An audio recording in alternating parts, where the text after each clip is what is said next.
이 썩을 계집들이 감히 나를 속이고 어디로 도망가려 해? 우린 내 것이 아니야. 봉패. 이제 끝이야. 웃기지 마. 내년들 같은 것들은 끝까지 짓밟아야 정신을 차리지. 더러운 내 손으로 약선을 건드리지 마. 뭐? 내가 뭘 어쩔 건데? 날 찌르기라도 할 거야? 그래. 필요하면 찌를 거야. 그동안 당한 걸 다 갚아주겠어. 개소리 집어쳐. 감히 날 찌를 용기가 있을 것 같아? 넌 그냥 평생 짓밟히는 게 어울리는 년이야. 나는 옥낫이다. 마을에서 가난한 의원의 딸로 불렸다. 우리 집은 작은 초가집이었고 마을 사람들은 아버지를 약초 장인이라고 불렀다. 하지만 그 말은 곧 가난한 의원이라는 뜻이었다. 우리는 늘 가진 것이 부족했고 약초를 캐러 깊은 산속을 헤매는 일이 일상이었다. 우리 마을은 강원도의 깊은 산골, 월령촌이라는 작은 마을이었다. 사계절 내내 산 안개가 짙게 깔리고 겨울이면 눈보라가 거세게 몰아치는 곳이었다. 조선시대 말기 11월의 초겨울 찬바람이 뺨을 스치는 계절이 찾아왔다. 하지만 마을 사람들은 이 계절을 더욱 두려워했다. 혼녀 고개를 넘으면 절대 돌아올 수 없다. 마을 어른들은 그렇게 말했다. 한겨울의 매서운 바람 속에서 밤이면 어디선가 흐느끼는 듯한 여인의 울음소리가 들려왔다. 사람들은 모두 귀를 막고 잠을 청했지만 아이였던 나는 이불을 덮어쓴 채 온몸을 떨며 그 소리를 들었다. 혼녀 고개. 한 번도 가본 적 없지만 그곳의 이야기는 어릴 때부터 수없이 들었다. 거기에는 배신당한 여인들의 한이 서려 있다고 했다. 과거 이곳을 지나는 나그네들은 말한다. 밤이 되면 하얀 소복을 입은 여인이 나타나 오가는 남자들에게 말을 걸었다고. 그녀를 따라간 사람들은 다음 날 아침 시체로 발견되었고 어떤 이들은 아예 돌아오지 못했다고 했다. 그건 전설일 뿐이야. 몇몇 사람들은 그렇게 말했지만 이상하게도 그 길을 가는 사람들은 정말로 실종되거나 변사체로 발견되곤 했다. 그래서 우리 마을 사람들은 겨울이 오면 절대로 혼녀 고개를 넘지 않았다. 이 병을 고치려면 천령초가 필요하네. 천령초. 그것은 이기한 약초로 오직 혼녀 고개의 깊은 숲속에서만 자라는 풀이라고 했다. 마을 사람들은 그 이야기를 듣자마자 입을 닫았다. 모두 고개를 저으며 손사래를 쳤다. 혼녀 고개를 넘는 건 죽으러 가는 거야. 아무리 의원이라도 목숨이 더 소중하지 않나? 아버지의 상태는 점점 나빠졌지만 마을 사람들은 누구도 도와주려 하지 않았다. 심지어 마을 장정들조차도 그 길을 가려 하지 않았다. 그럼 내가 가겠어요. 그 말이 입 밖으로 나오자 어머니의 얼굴이 새하얗게 질렸다. 옥나나, 안 돼. 혼자서는 절대 안 돼. 하지만 다른 방법이 없었다. 나는 마을에서 떠나는 장사꾼들의 행렬에 몰래 끼어 혼녀 고개를 넘어가기로 결심했다. 장사꾼들은 위험을 무릅쓰고라도 물건을 팔러 먼 길을 떠나곤 했다. 그들이라면 분명 그 길을 건너려 할 것이었다. 나는 밤새 어머니를 설득했고 결국 그녀는 울면서 나에게 작은 부적을 쥐어주셨다. 이걸 꼭 몸에 지니고 있어야 한다. 작은 천 조각에 붉은 실로 무언가가 새겨져 있었다. 나는 그것을 조심스럽게 품속에 넣고 이른 새벽 마을을 떠났다. 나와 함께 길을 떠나는 장사꾼들은 모두 5명이었다. 김상인 마을과 도성을 오가는 베테랑 상인. 겁이 없지만 돈을 위해선 뭐든 하는 사람. 박서방 신참 상인. 늘 불안한 눈빛을 하고 있었다. 노인 2명 말을 아끼며 서로만 믿는 듯한 모습. 이방인 하나. 처음 보는 남자. 어디서 왔는지 아무도 몰랐다. 자, 다들 준비됐소? 이 고개는 쉽지 않을 거요. 김상인이 큰 소리로 외쳤다. 그는 내게 의심스러운 눈길을 보냈지만 나는 애써 태어난 척했다. 흑. 누군가 우는 소리가 들려왔다. 뭐야? 박서방이 몸을 움찔하며 주위를 둘러보았다. 하지만 사방에는 아무도 없었다. 바람 소리겠지. 계속하자. 김상인은 태어난 척했지만 그의 목소리에도 약간의 떨림이 느껴졌다. 하지만 그때 우리는 똑똑히 보았다. 길 옆 하얀 소복을 입은 여자가 서 있는 것을. 얼굴은 보이지 않았다. 그저 희미한 형체가 안개 사이에서 우리를 바라보고 있었다. 그 순간 아무도 말하지 못했다. 저거 뭐야? 그때였다. 그 여자가 천천히 우리 쪽으로 걸어오기 시작했다. 나는 겨우 혼녀 고개를 넘어 마침내 산 너머의 시장에 도착했다. 조선시대 말기 11월 중순 해가 진 후 월령촌에서 반나절을 걸어 도착한 산속 작은 야시장. 이곳은 내가 살던 마을과는 비교도 안 될 만큼 활기가 넘쳤다. 등불이 반짝이고 사람들의 웃음소리가 가득 찼으며 상인들은 바삐 물건을 팔고 있었다. 추운 날씨에도 불구하고 시장에는 따뜻한 국밥 냄새, 갖고 온 전병 냄새가 퍼졌다.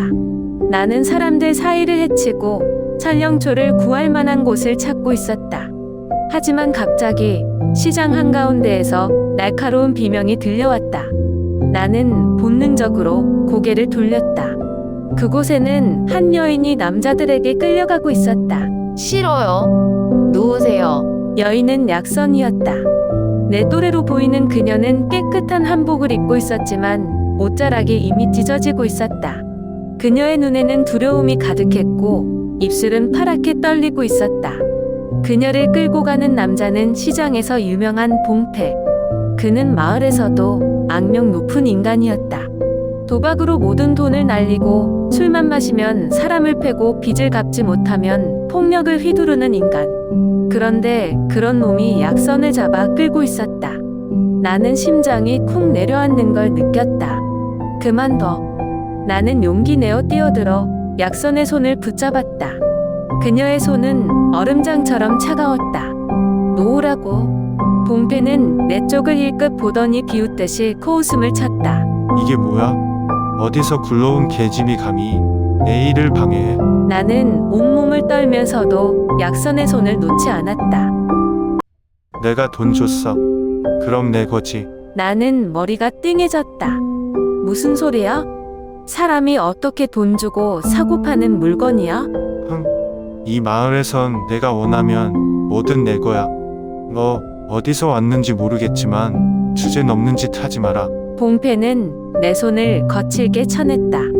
약선은 겁에 질려 아무 말도 못하고 있었다. 나는 주변을 둘러봤다. 시장 사람들은 모두 이 장면을 보고 있었다. 하지만 아무도 나서지 않았다.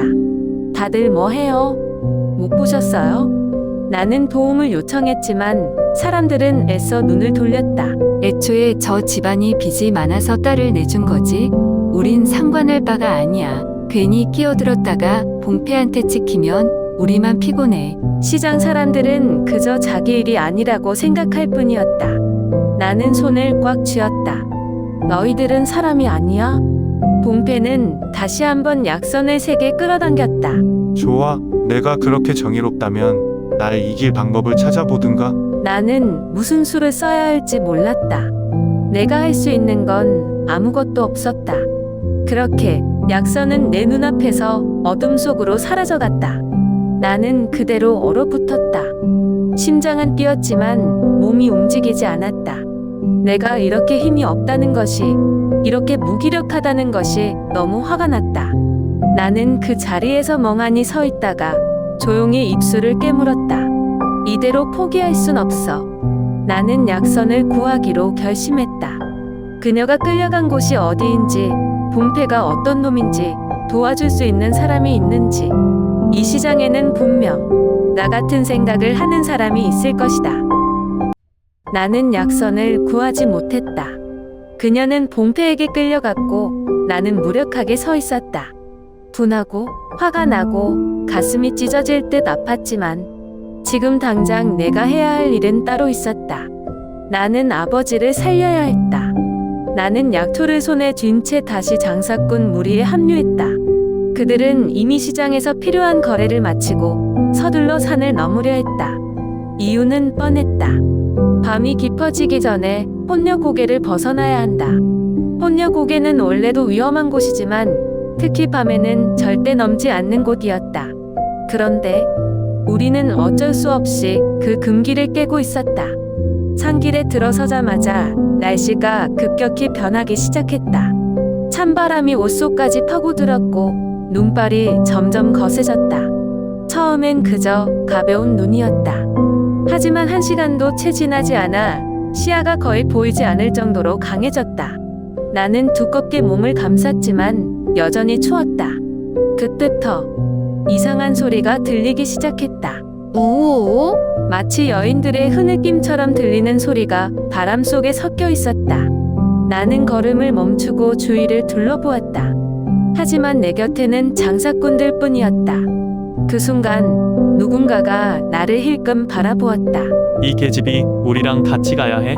괜히 데려온 거 아니야? 우리가 쓸데없이 느려지고 있잖아. 나는 움찔했다.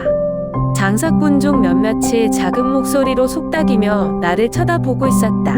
전현이 온 뒤로 이상한 일만 생겨. 우리 그냥 그 말이 끝나기 전에 나는 누군가의 시선이 내 등에 꽂히는 것을 느꼈다. 그냥 여기서 죽게 내버려둬. 우릴 따라오면 또 사고 날 거야. 전현이랑 있으면 안 돼. 맞아. 그냥 여기서 끝내는 게 나아. 나는 그 말을 듣고 심장이 철렁 내려앉았다. 이 사람들이 나를 여기서 버리려는 거야?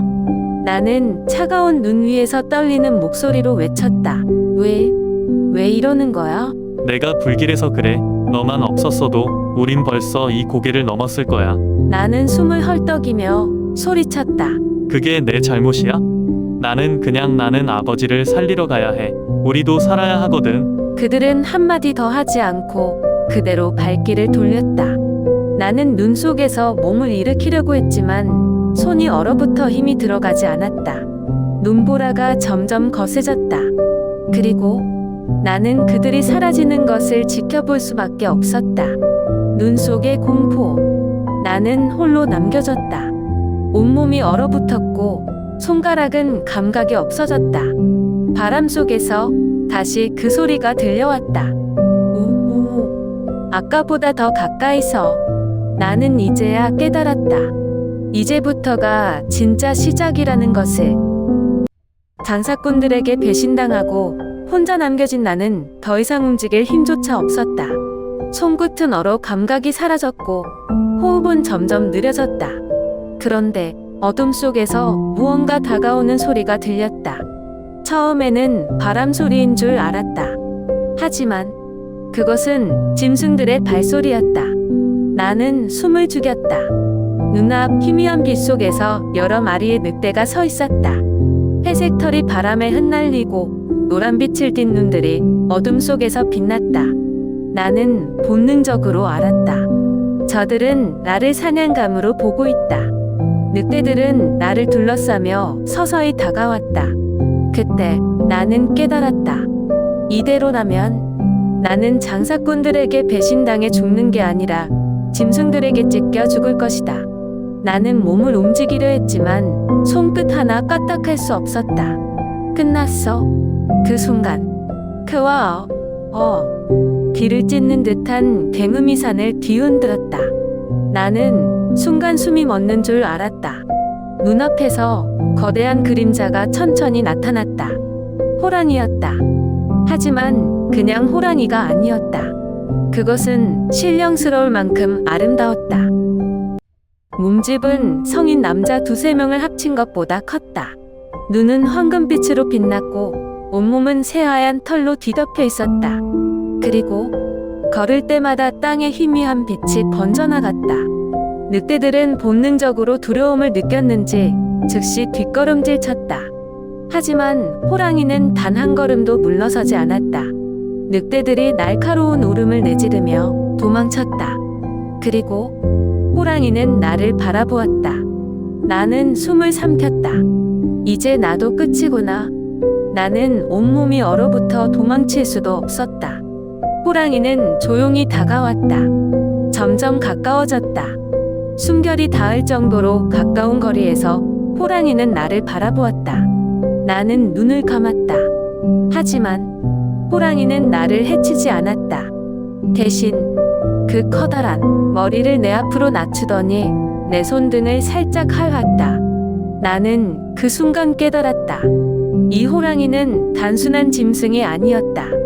혼녀 고개의 신령이었다. 이 고개를 지키는 존재. 그리고 배신당한 자들의 한을 품은 존재. 나는 조심스럽게 입을 열었다. 당신은 누구세요? 호랑이는 아무 대답도 하지 않았다. 하지만 나는 그 눈빛에서 모든 걸 이해할 수 있었다. 이 존재는 나를 잡아먹으러 온 것이 아니다. 당신은 복수를 하러 온 거군요. 호랑이의 눈빛이 번쩍 빛났다.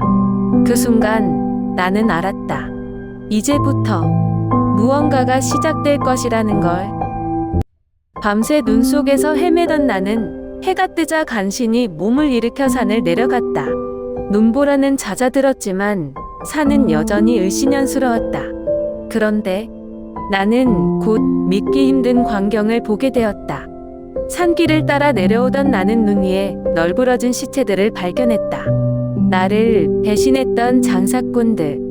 나는 숨을 죽이고 천천히 다가갔다. 김상인 깊은 발톱 자국이 난 채 온몸이 찢겨 있었다. 박서방 절벽 끝에서 떨어진 듯 피투성이었다. 노인 한 명 눈 속에서 얼어 죽어 있었다. 나는 아무 말도 할 수 없었다. 그들은 나를 눈 속에 버리고 떠났고 결국 누군가는 그것을 지켜보고 있었다. 나는 그 순간 어젯밤 나를 내려다보던 그 호랑이의 눈빛을 떠올렸다. 나는 깊게 숨을 들이마시고 조용히 눈을 감았다. 이것은 단순한 사고가 아니었다. 이것은 업보였다. 나는 온몸이 얼어붙은 채 마침내 마을로 돌아왔다. 마을 사람들은 나를 보자마자 웅성거리기 시작했다. 아니, 저 아이. 살아 돌아왔어? 혼녀 고개를 넘은 사람은 절대 돌아오지 못한다는데 저 애는 어떻게? 그들의 시선에는 경이로움과 두려움이 뒤섞여 있었다. 그리고 곧 장사꾼들의 죽음 소식이 전해졌다. 마을은 금세 떠들썩해졌다. 그건 업보야. 배신한 자들은 결국 벌을 받는 거야. 혼녀 고개의 저주는 여전히 존재하는 거야. 그런데 저 아이는 살아 돌아왔잖아. 그럼 저 아이는 사람들은 나를 신기한데 바라보았지만 나는 그들의 말에 귀를 기울이지 않았다. 나는 단 하나의 목적만 있었다. 나는 곧장 집으로 달려갔다. 나는 문을 열고 들어갔다. 아버지는 여전히 누워 계셨다. 얼굴이 창백했고 숨소리는 희미했다. 나는 한시도 지체할 수 없었다. 급히 약초를 다려 아버지께 약을 드렸다. 시간이 지나자 아버지의 얼굴에 조금씩 혈색이 돌아오기 시작했다. 나는 그제야 안도의 한숨을 내쉬었다. 아버지, 살았어요. 다행이에요. 하지만 나는 여전히 마음이 편치 않았다. 끝나지 않은 마음. 나는 창밖을 바라보았다. 눈 덮인 산을 보며 나는 한 사람을 떠올리고 있었다. 약선. 그녀는 여전히 봉패에게 끌려갔다. 나는 아버지를 살렸지만 그녀는 여전히 어딘가에서. 나는 조용히 주먹을 쥐었다.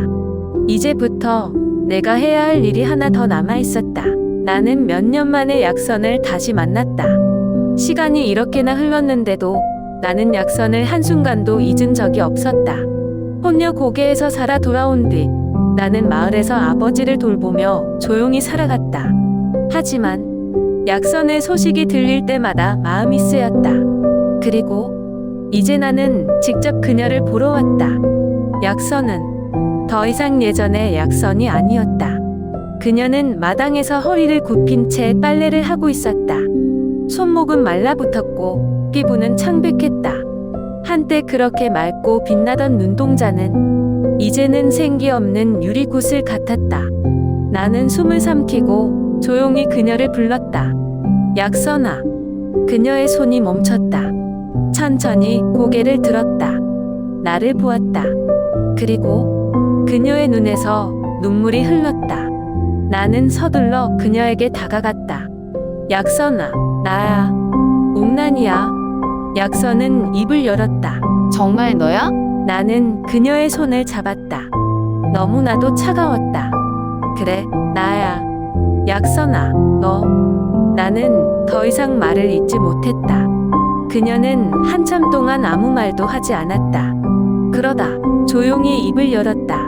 이제 와서 나를 보러 온다고 뭐가 달라져? 나는 깜짝 놀랐다. 무슨 소리야?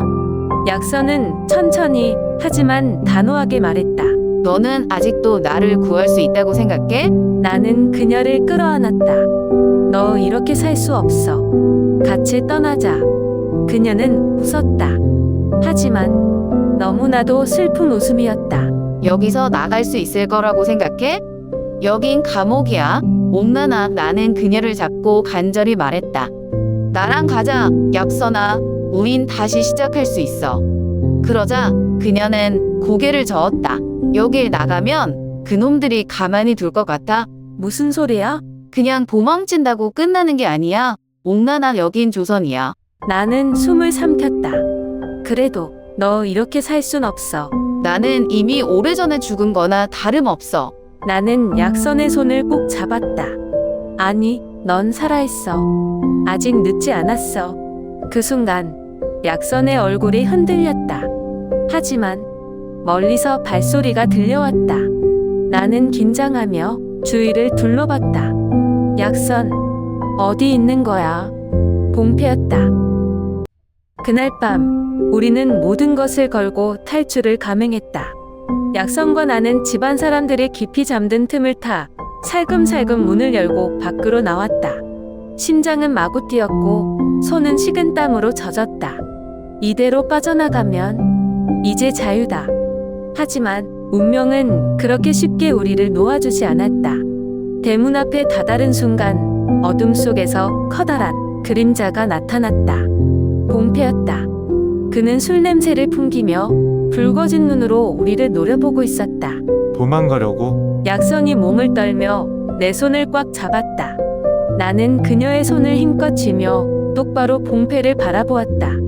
비켜, 비켜. 봉폐는 비웃듯이 고개를 저었다.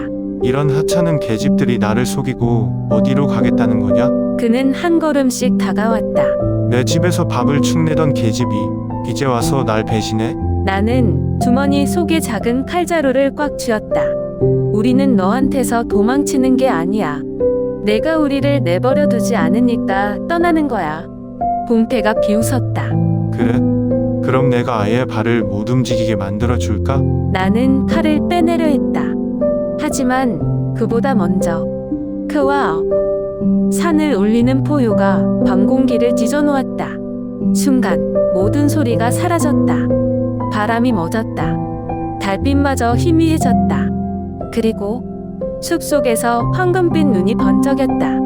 봉태가 멍하니 서 있다가 갑자기 몸을 떨었다. 아니야. 설마? 그가 더듬거리며 뒷걸음질 쳤다.